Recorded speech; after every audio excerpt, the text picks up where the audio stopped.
എമ്പുരാൻ സിനിമയ്ക്കെതിരെ അണികൾക്കിടയിൽ നിന്ന് ശക്തമായ രോഷം ഉയരുന്നതിനിടയിൽ സിനിമയെക്കുറിച്ച് RSS BJP നേതാക്കൾക്ക് വ്യത്യസ്ത അഭിപ്രായ പ്രകടനം. വാര്യം കുന്നനായി എമ്പുരാൻ, അലങ്കാരം ഉപമയോ ഉൾപ്രേക്ഷ്യോ എന്നായിരുന്നു RSS നേതാവ് ജെ നന്ദകുമാറിൻ്റെ സിനിമയെക്കുറിച്ചുള്ള അഭിപ്രായ പ്രകടനം. എന്നാൽ BJP സംസ്ഥാന ജനറൽ സെക്രട്ടറി MT രമേശ് വ്യത്യസ്തമായ അഭിപ്രായ പ്രകടനമാണ് നടത്തിയത്. സിനിമയെ സിനിമയായി കണ്ടാൽ മതി, അത് മനസ്സിലാക്കാനുള്ള സാമാന്യ ബുദ്ധി എല്ലാവർക്കുമുണ്ട്, ഇഷ്ടമുള്ളവർക്ക് കാണാം, കാണാതിരിക്കാം എന്നായിരുന്നു രമേശിൻ്റെ അഭിപ്രായ പ്രകടനം. BJP സംസ്ഥാന പ്രസിഡന്റ് രാജീവ് ചന്ദ്രശേഖർ ഫേസ്ബുക്കിൽ എഴുതിയത് മോഹൻലാൽ പൃഥ്വിരാജ് ടീമിന് ആശംസകൾ, വരും ദിനങ്ങളിൽ ഞാനും എമ്പുരാൻ കാണുന്നുണ്ട് എന്നായിരുന്നു. എന്നാൽ അണികളുടെയും RSS നേതാവിൻ്റെയും അഭിപ്രായ പ്രകടനങ്ങൾക്ക് സമാനമായിരുന്നു BJP സംസ്ഥാന വൈസ് പ്രസിഡന്റ് P രഘുനാഥിൻ്റെ അഭിപ്രായം. രഘുനാഥ് പറഞ്ഞതിങ്ങനെ: ചിത്രം ശുദ്ധ അസംബന്ധവും ഭീകര സംഘടനകളെ വെള്ളപൂശാനുള്ളതുമാണ്.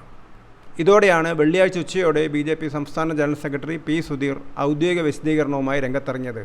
സുധീർ പറഞ്ഞതിങ്ങനെ: സിനിമ ആസ്വാദകർ എന്ന നിലയിൽ ഓരോരുത്തരും അവരവരുടെ അഭിപ്രായങ്ങൾ പ്രകടിപ്പിക്കും. പാർട്ടിയെ സംബന്ധിച്ച് ഒന്നും പറയാനില്ല. സോഷ്യൽ മീഡിയയിൽ വരുന്നത് വ്യക്തിപരമായ അഭിപ്രായ പ്രകടനം മാത്രം, സംഘടനയുടേത് അല്ല. സിനിമയ്ക്കെതിരെ BJP ക്യാമ്പയിൻ തുടങ്ങിയിട്ടില്ല. ഒരു സിനിമയും പാർട്ടിയെ ബാധിക്കില്ല. സിനിമ സിനിമയുടെ വഴിക്ക് പോകും, പാർട്ടി പാർട്ടിയുടെയും. സിനിമ എന്താണെന്ന് അത് കാണുന്ന ആസ്വാദകരാണ് വിലയിരുത്തേണ്ടത്. സിനിമ ഞങ്ങളെ ബാധിക്കുന്ന വിഷയമേ അല്ല.